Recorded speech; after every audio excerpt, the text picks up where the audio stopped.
Já imaginou estar viajando e ouvir pelo rádio que a Terra foi invadida por alienígenas? É provável que você acesse o seu smartphone para ver se isso é uma fake news. E se você não tivesse essa chance, você acreditaria ou não?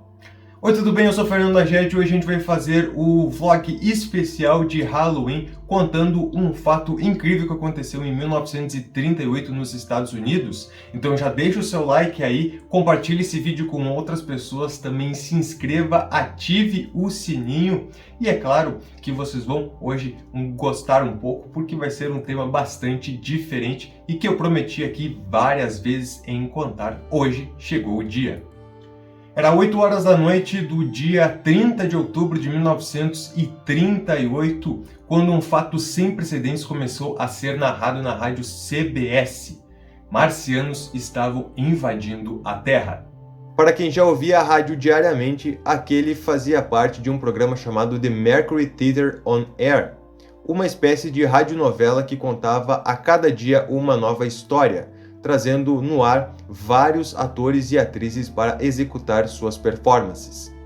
Naquela noite, o ator e diretor Orson Welles, mais tarde conhecido e premiado pelo filme Cidadão Kane, faria a interpretação do livro A Guerra dos Mundos, do britânico H.G. Wells. Como em todos os programas, às 8 horas em ponto, um monólogo sobre o que seria interpretado era feito dando os créditos iniciais, assim como assistimos em filmes e novelas.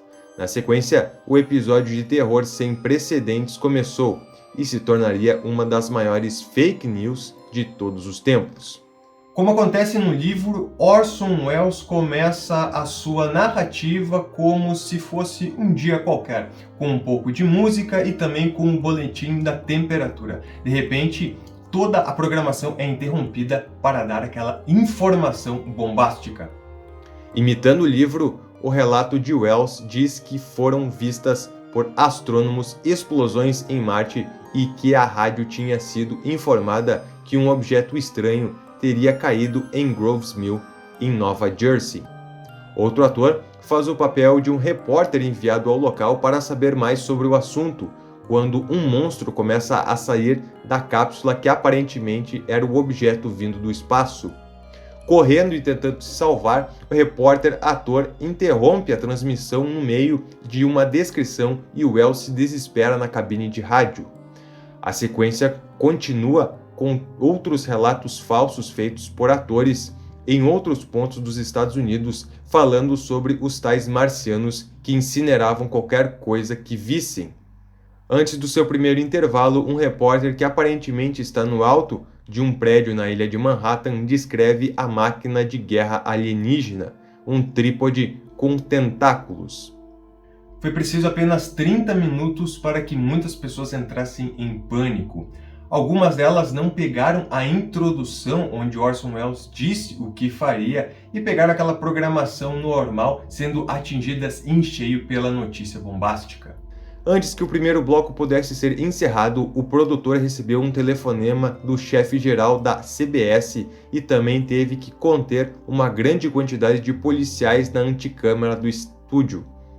Outra ligação foi recebida de um prefeito de uma cidade do meio-oeste americano relatando que várias pessoas estavam atordoadas nas ruas. Apesar disso, a interpretação continuou até o fim, mostrando que aquela era uma ficção, muito embora a quantidade de repórteres e fotógrafos aumentasse no prédio da rádio CBS. Todo o elenco que fez a interpretação teve que sair pelos fundos e na Times Square, o boletim luminoso do The New York Times informava que Orson Welles causara pânico. É preciso lembrar que em 1938 a rádio era o principal meio de comunicação e a CBS era uma das principais rádios dos Estados Unidos. Esse fato ficou muito conhecido e também trouxe muitas consequências. De acordo com um estudo feito em 1940 em Princeton pelo professor Hadley Cantrill, cerca de 6 milhões de pessoas ouviram a Guerra dos Mundos. A estimativa, segundo ele, era que 1,7 milhão acreditou nos fatos e que 1,2 milhão ficou em pânico, embora muito de sua pesquisa tivesse discrepâncias.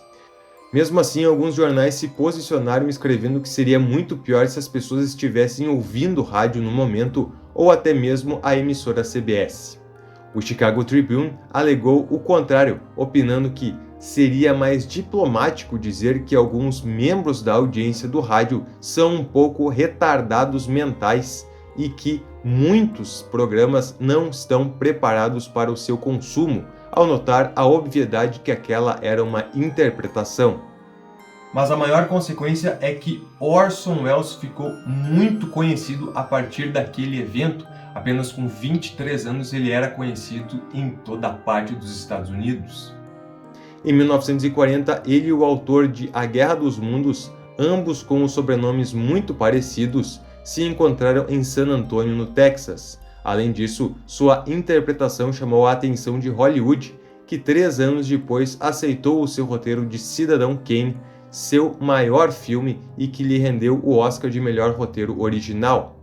Em 1988, A Guerra dos Mundos de Orson Welles ganhou espaço no Hall of Fame do rádio e em 2003 foi incluído no acervo seleto do Registro Nacional da Livraria do Congresso Americano. É isso aí, pessoal. Espero que vocês tenham gostado do nosso especial de Halloween. A gente se vê num próximo vídeo. Comentem aí embaixo se vocês conheciam essa história ou não. E até um próximo vídeo. Um grande abraço.